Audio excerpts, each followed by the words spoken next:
Manorama industry নিয়ে কথা বলার জন্য রিকোয়েস্ট এসেছিলো। আজ আমরা মনোরমা ইন্ডাস্ট্রিজ চার্টে রয়েছি। তো এখন আমরা রয়েছি ডেলি চার্টে। দেখতে পাচ্ছি যে চার্টটা একটা সুন্দর প্যাটার্ন বানিয়েছে। সেই প্যাটার্নটা কি সেটা আমরা উইকলি চার্টে গেলে দেখতে পাবো। এখন আমরা উইকলি চার্টে রয়েছি এবং দেখতে পাচ্ছি যে একটা ডবল টপ প্যাটার্ন কিন্তু এই চার্টটা বানিয়েছে। যদি আমি ড্র করি তাহলে তোমরা বুঝতে পারবে যে ডবল টপটা কীভাবে বানিয়েছে। এই যে ওপরে উঠলো, একটা টপ বানালো, এখানে নিচে নামলো এবং ওপরে আরেকটা সুইং বানালো এবং এখানে আরেকটা টপ বানালো এবং এখন আবার কিন্তু নেমেছে। তাহলে 4টে লেগ পেলাম, 1 2 3 4 এবং 4টে লেগে এটা একটা ডাবল টপ প্যাটার্ন তৈরি হয়েছে। এবং সবথেকে আশ্চর্যের ব্যাপার হচ্ছে বা সবথেকে সুন্দর ব্যাপার হচ্ছে, আগের যে সুইংটা বানিয়েছিল তার তার তার যে হাইটা, এখনকার যে সুইংটা বানিয়েছে তার হাইটা নিচে। মানে ডবল টপের দুটো টপ, ওপরের প্রথমকার টপটা এবং দ্বিতীয় টপটা হচ্ছে প্রথমকার টপের নিচে। সেক্ষেত্রে এটা কি ইন্ডিকেট করে? এটা ইন্ডিকেট করে যে স্টকটা কিন্তু এখন একটা বেয়ারিশ ট্রেন্ডে ঢুকে গেছে বা বেয়ারিশ ট্রেন্ড কিন্তু এর মধ্যে এসে গেছে। সেটা হচ্ছে উইকলি চার্টে বেয়ারিশ ট্রেন্ড যখন আমরা আইডেন্টিফাই করতে পারছি, তার মানে সত্যি এটা একটা বেয়ারিশ ট্রেন্ড রয়েছে। এখানে আরেকটা জিনিস কি দেখার, যদি আমরা ইএমএ ড্র করি না, ইএমএ যদি চার্টের মধ্যে লাগাই, সেক্ষেত্রে দেখতে পাবো, এটা আমি উড়িয়ে দিচ্ছি এখন আপাতত এই ড্রয়িংগুলো, এটা উড়িয়ে দিলে সুবিধা হবে বুঝতে, আরও সুন্দর করে আমরা চার্টটা পরিষ্কারভাবে দেখতে পাবো। তো এখন আমি উড়িয়ে দিলাম, এখন একদম নেকেড একটা চার্ট আমরা দেখতে পাচ্ছি। তো এখন আমি ইএমএ লাগাবো, 200 ইএমএ উইকলি চার্টে খুব বেশি কাজ করে না। 50 ইএমএ লাগালাম। 50 ইএমএতে আমি দেখতে পাচ্ছি স্টকটা কিন্তু সুন্দরভাবে 50 ইএমএকে সাপোর্ট নিয়ে বারবার উঠেছে। 3বার কিন্তু সাপোর্ট নেওয়ার কথা আমরা দেখতে পাচ্ছি প্রথম থেকেই, মানে স্টকটা শুরু থেকে লিস্টেড হয়ে থেকে 1বার 2বার এবং এখন অ্যাট প্রেজেন্ট এখন কিন্তু এটা 50 ইএমএকে সাপোর্ট নিচ্ছে। এবার সামনের সপ্তাহে বা সামনের কয়েক দিনের মধ্যে যদি এই যে মানে 50 ইএমএকে সাপোর্টটা যদি ভেঙে নিচে নেমে যায়, সেক্ষেত্রে কিন্তু এটার একটা সন্তোষজনক ব্যাপার হয়ে যাবে। কিন্তু যদি এখান থেকে এই যে 50 ইএমএকে সাপোর্টটা নিচ্ছে না এই জায়গায়, এখান থেকে সাপোর্ট নিয়ে যদি একটা র্যালি দিতে শুরু করে এবং এই যে প্রিভিয়াস সুইং হাইটা বানিয়েছিল সেটাকে ভেঙে ওপরে উঠে যায়, সেক্ষেত্রে কিন্তু এখানে একটা এন্ট্রির জায়গা থাকবে। তাহলে এন্ট্রির জায়গা কোথায় থাকবে?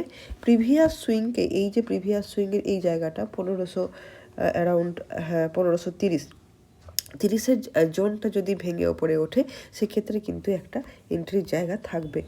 এবার নিচের দিকে যাওয়ার সম্ভাবনা কীরকম? নিচের দিকে যদি যায় সেক্ষেত্রে লেভেলগুলো কী আছে আমরা একবার দেখে নিই। যদি এই 50 ইএমএকে ব্রেক করে এবং নিচে নামে, সেক্ষেত্রে কিন্তু এই যে 1200 লেভেলটা রয়েছে না, এই যে এখানে আমি একটা লাইন ড্র করার চেষ্টা করছি, এই যে এই জায়গাটা রয়েছে 1200, 1200 অ্যারাউন্ড।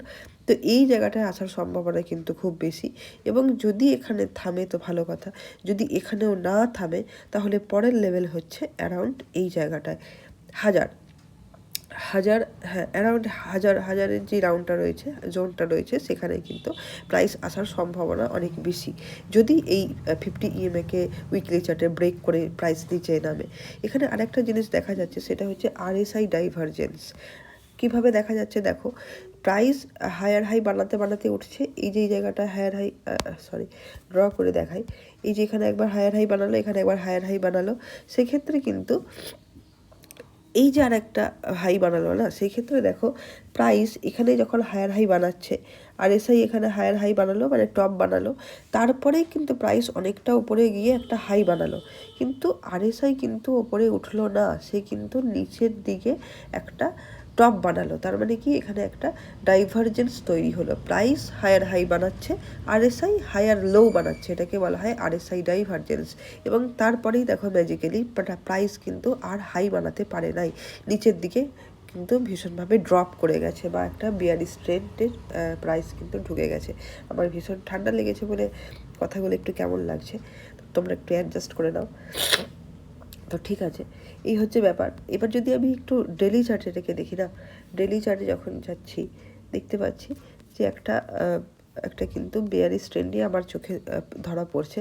হ্যাঁ, তো এই হচ্ছে ব্যাপার। এটা কিন্তু 50 EMA-কে ডেলি চার্টে প্রাইস নিচে মানে 50 EMA-কে ব্রেক করে নিচে নেমে গেছে এবং দেখতে পাচ্ছি যে অনেকটাই নিচে নেমে গেছে এবং কয়েক দিন ধরে এই জায়গাটায় সময় কাটাচ্ছে অ্যারাউন্ড এই 1263 থেকে ওপরের দিকে 1355 এই লেভেলটাতে অনেক দিন ধরে সময় কাটাচ্ছে।